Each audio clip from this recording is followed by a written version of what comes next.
है ना। Combination of register. कहाँ थे सर आप? ये क्यों पूछ रहा है कहाँ थे सर आप? हम तो क्लास, हाँ, हम तो क्लास ले ही रहे थे।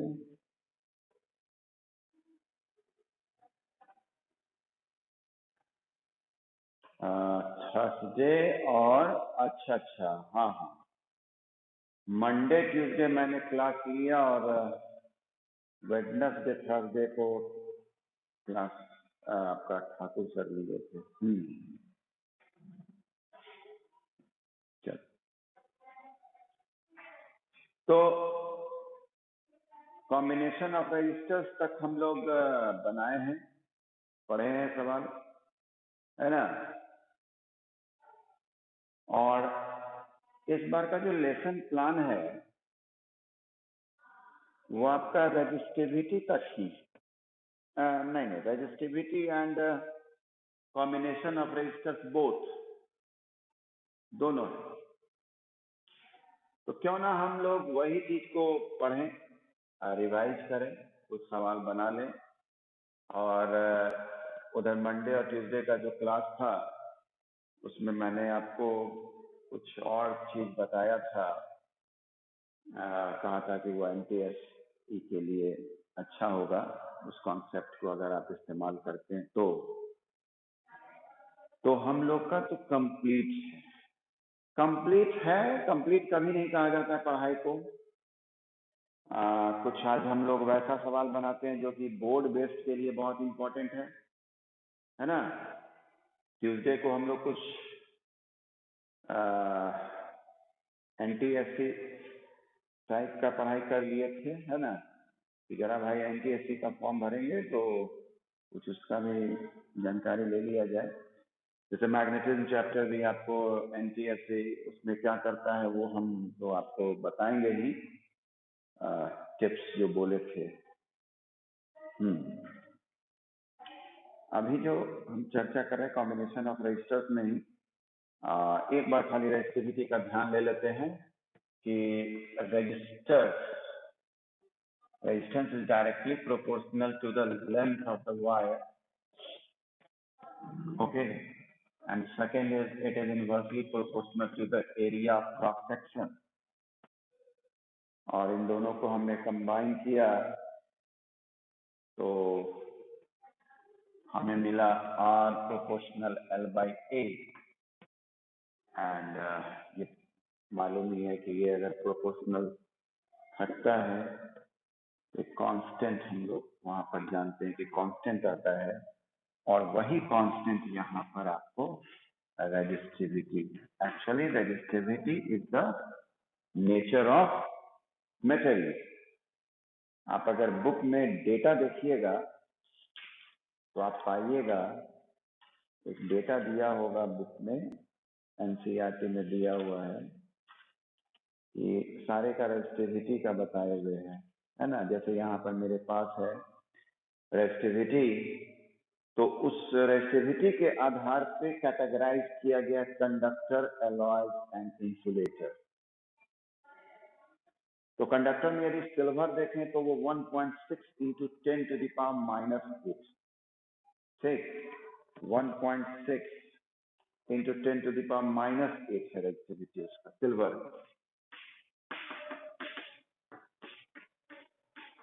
और यूनिट याद है क्या होता है रेजिस्टिविटी का? Unit ohm metre.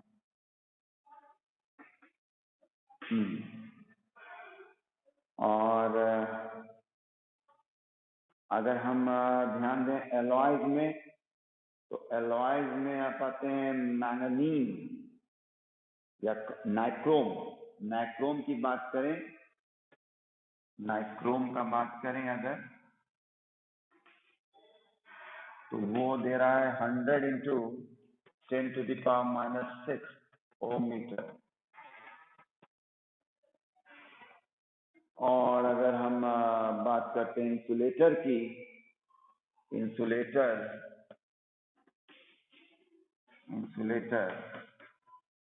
तो वो रेजिस्टिविटी आपका आ रहा है 10 to the power 10, 10 to the power 14। तो इस डेटा से तुमको पता चल रहा है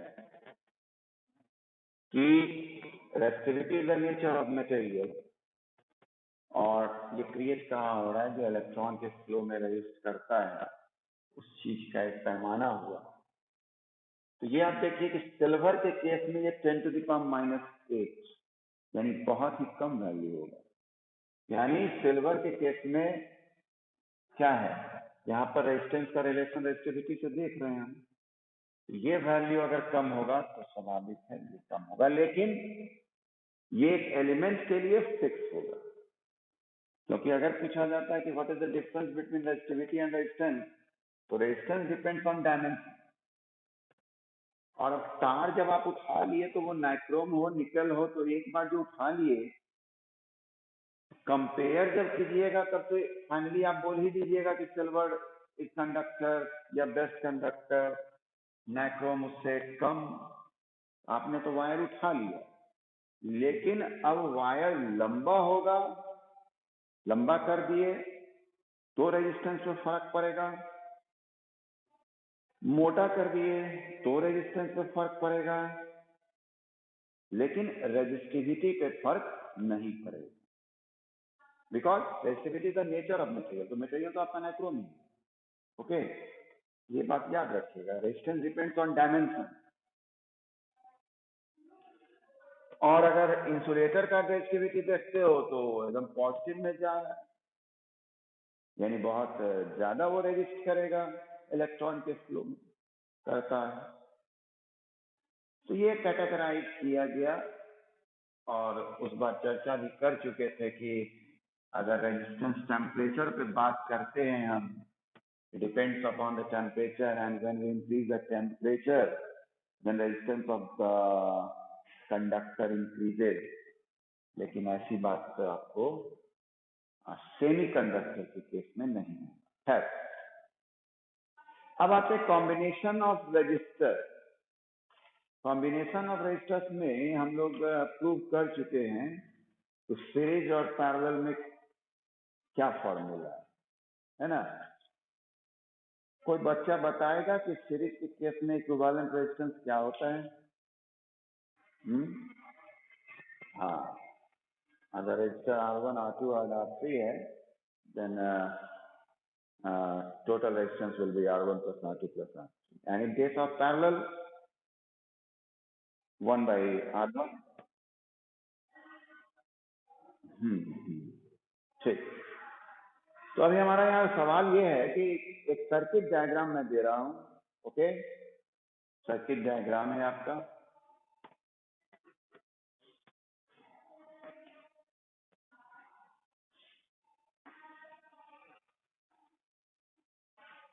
हो गया। ये आपका एक वोल्ट मीटर यहाँ पर लगा हुआ है। ओके, वोल्ट मीटर, और ये आपको यहाँ पर आगे जाकर जो हम एक दे रहे हैं,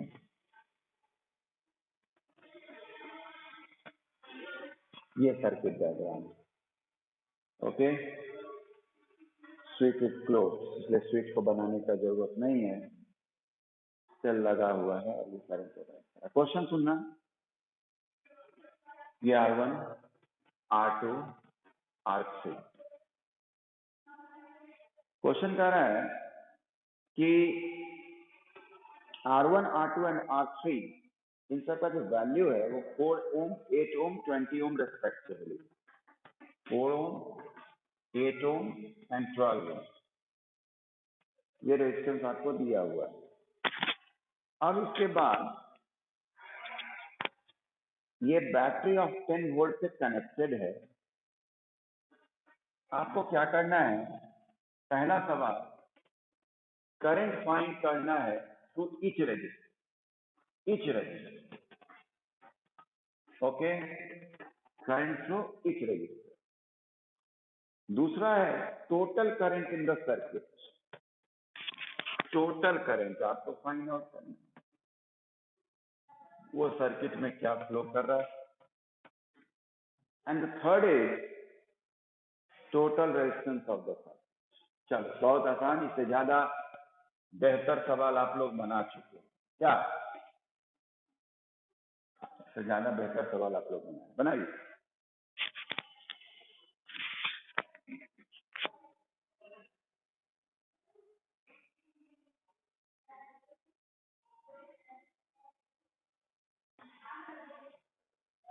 तो पहला तो ये कि करंट इन ईच रजिस्टर आपको फाइंड आउट करने का। यहां पर मैंने आपको पहले ही बताया है कि पैरेलल कॉम्बिनेशन में पोटेंशियल क्या होता है, अक्रॉस ईच रजिस्टर सेम होता है ना। Potential difference across each resistor is same when registers are arranged in parallel. Okay. तो इट मीन्स 10 वोल्ट जो दिया हुआ है पोटेंशियल, वो अक्रॉस ईच रजिस्टर भी 10 वोल्ट ही होगा। जो बच्चे पिछले 2 क्लास में नहीं अटेंड किए हैं वो इस बात को अच्छी तरह समझे। आज मैं बोर्ड टाइप का ही सवाल बनवाऊंगा, जो board based. Across each resistor यानी हर एक रजिस्टर में ढूंढना है हमको। तो R1,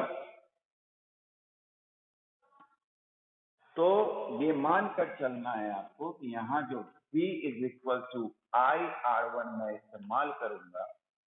I1 एक सर्किट डायग्राम में आप करंट भी फ्लो करने तो बेहतर होगा। दिस विल बी I और यहाँ ये करंट डिस्ट्रीब्यूट हो जाएगा। मैंने बताया भी है कि पैरेलल कॉम्बिनेशन को पकड़ने का तरीका है कि करंट यदि बट जाता हो एंड इट इज पैरेलल, तो करंट यहाँ बटेगा। अंडरस्टूड। 3 तार है, तीनों तार में करंट बट के जाएगा और जब वो फिर फाइनली यहाँ आएगा तो उसका सम ही आएगा, यानी आई विल फ्लो। तो voltage here 10, I1 find out करना है। R1 कितना दिया हुआ है 4। I1 इज इक्वल टू 10/4 है ना। कोई आंसर नहीं दे रहा है अभी, आंसर वगैरह भेजो भाई। व्हाट हो जाए 2.5 एम्पियर। तेजस्वी क्लास में हो। I2 यहां भी वही होगा, इसके लिए पोटेंशियल वही होगा 10 और फॉर्मूला हमारा क्या है, V is equal to IR। यहां पर लगा देंगे, हाँ यहां लगा देंगे I2 R2 हमारा दिया हुआ है 8, यानी I2 इज इक्वल टू 10/8। ये डेफिनेट है कि मंडे और ट्यूसडे का जो क्लास था उसमें बहुत सारा बच्चा बहुत सारे टॉपिक को नहीं समझा होगा। आज समझिए, आज इजी क्वेश्चन। तो ये कितना आ गया 4/1.1.25 एम्पियर। I3 सीधी सी बात 10/12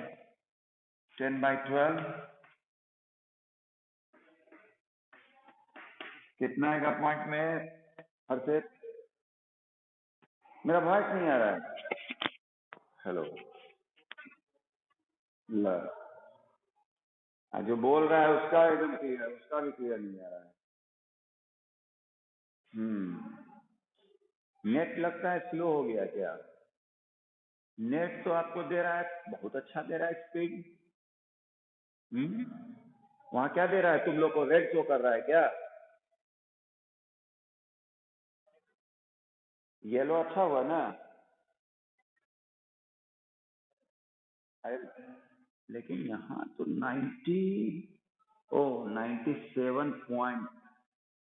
अच्छा, ठीक है, अब आने लगा ना। बोल देना बीच में जैसे दिक्कत। तो I3 is equal to I3 का value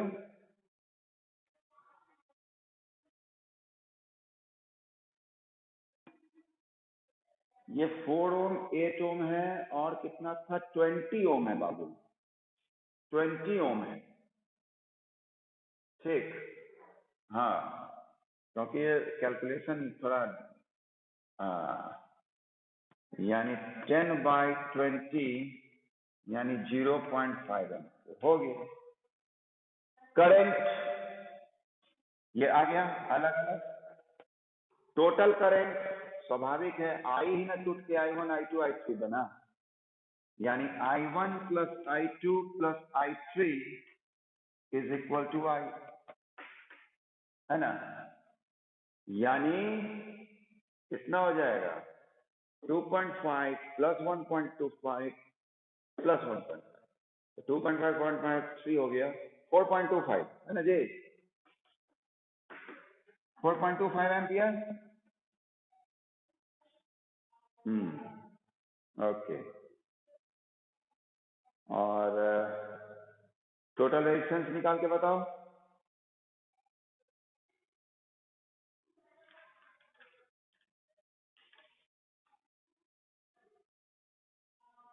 total resistance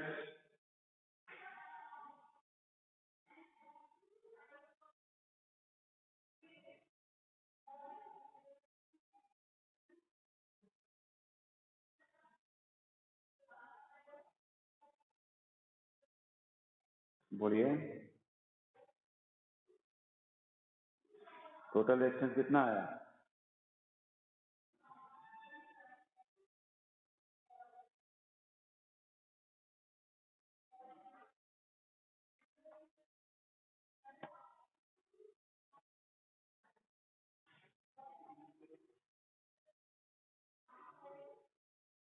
total resistance हो गया 1/R equivalent is equal to 1/4 plus 1/8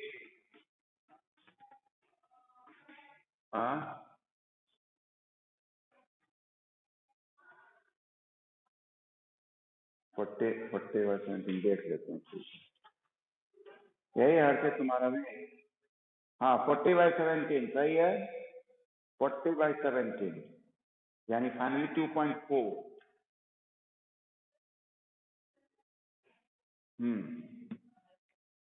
ठीक,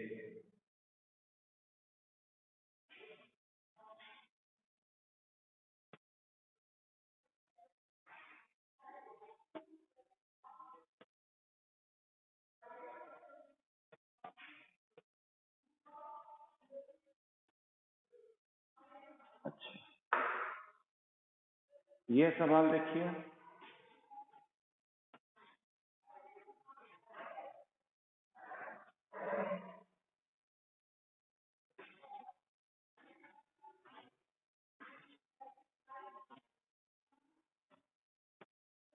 चार चार चार चार 4 ओम 4 ओम 4 ओम 4 ओम 4 ओम, निकालो इसका इक्विवेलेंट रेजिस्टेंस।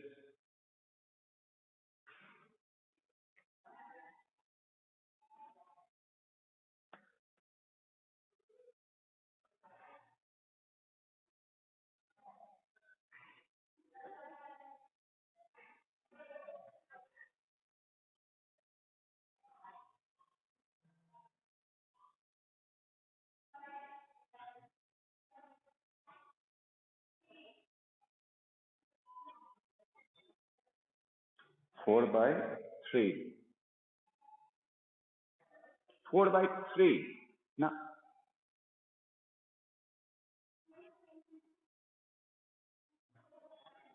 यहाँ तो कुछ और दे रहा है, पता नहीं गलत भी हो सकता है इसका। देखो और कोई प्रियांशु,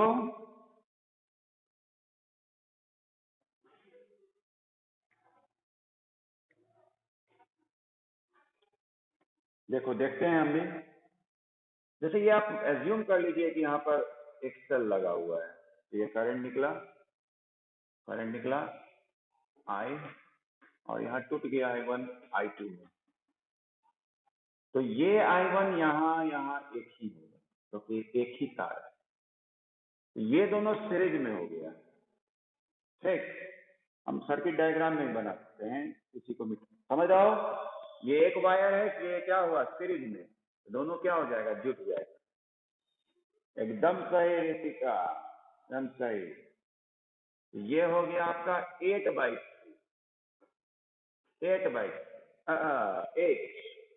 8 4 और 4, उसके बाद 8, ये दोनों आपस में क्या हो गया, पैरेलल में हो गया, तो आप निकाल सकते हैं, या तो 1/8 + 1/4 करके निकाल सकते हैं, या जो एक रेसिप्रोकल फाइनली कर दिया जाता है 30/12, हाँ 32/12, यानी हो गया 4 8 या 32, 8/3, यानी इसको खत्म करो,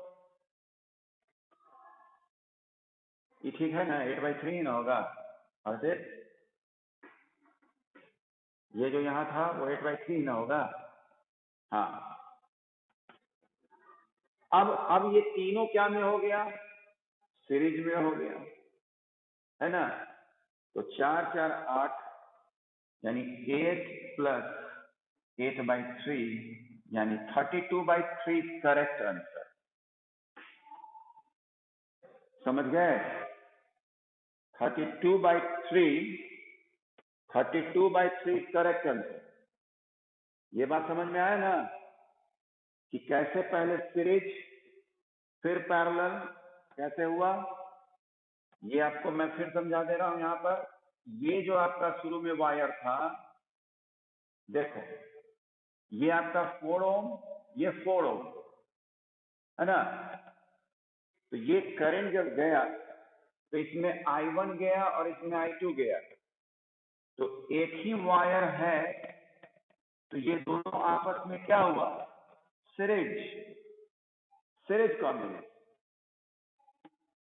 तो सीरीज में क्या होता है, दोनों जुड़ता है, R1 + R2, यानी 4 + 4 8, यानी भले ये दो रजिस्टर है, लेकिन ये रोल अदा कर क्या रहा है, 8 ओम का।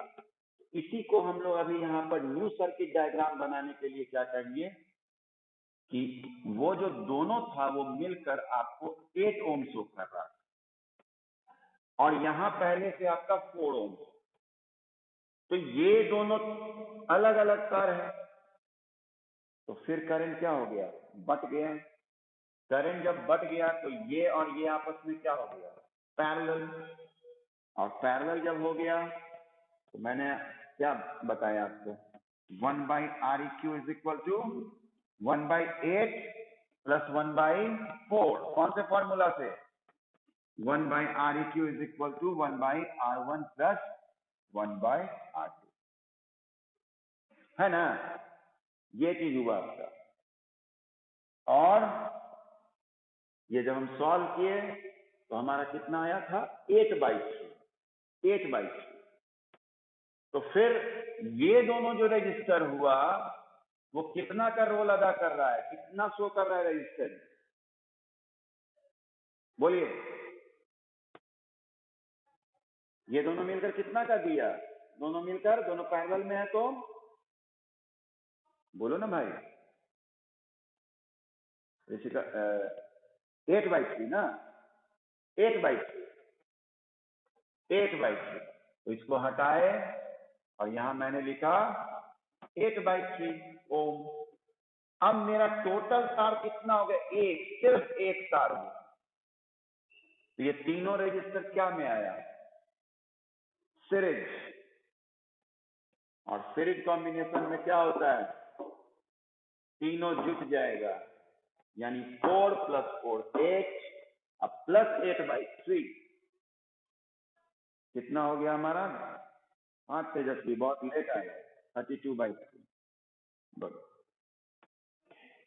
तो पहले गलत हुआ कुछ, एक बच्चा जवाब पहले 8/3 आया जवाब, फिर किसी का लगता है आयुष माधव पहले जवाब दिया था 8/3, लगता है खेल तो जोड़ जा करके दिया क्या। अब देखो, दूसरा सवाल हम ले रहे हैं, ये भी सर्किट डायग्राम का ही है और इसमें ऐसा कुछ किया गया है, ये ओके। और आपको ये जो जोड़ा गया, इसको जोड़ने का तरीका क्या है कि दो रजिस्टर, यानी यहां से लिए ये और यहां से लिए ये, यानी A B C and D, okay. और यदि सारे का इंडिविजुअली 6 ओम रेजिस्टेंस है तो बताइए ओवरऑल कितना रेजिस्टेंस होगा, बताइए, सोचो।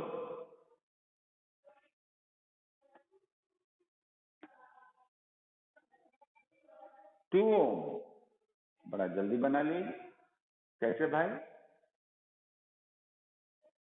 इसकी तो सीरीज में, ये सीरीज में है कि पैरेलल में है? हाँ, वेरी गुड, ये पैरेलल में है ना। इसके लिए हम लोग क्या करेंगे कि कन्वर्ट करके भी देखा जा सकता है कि आप इस ऐसे भी समझ सकते हैं क्रॉस ए भी जो पोटेंशियल होगा, यानी अगर हम यहाँ पर फिर एज्यूम कर लें एक सेल को, है ना, एक सेल को यदि मैं एज्यूम कर लेता हूँ यहाँ पर,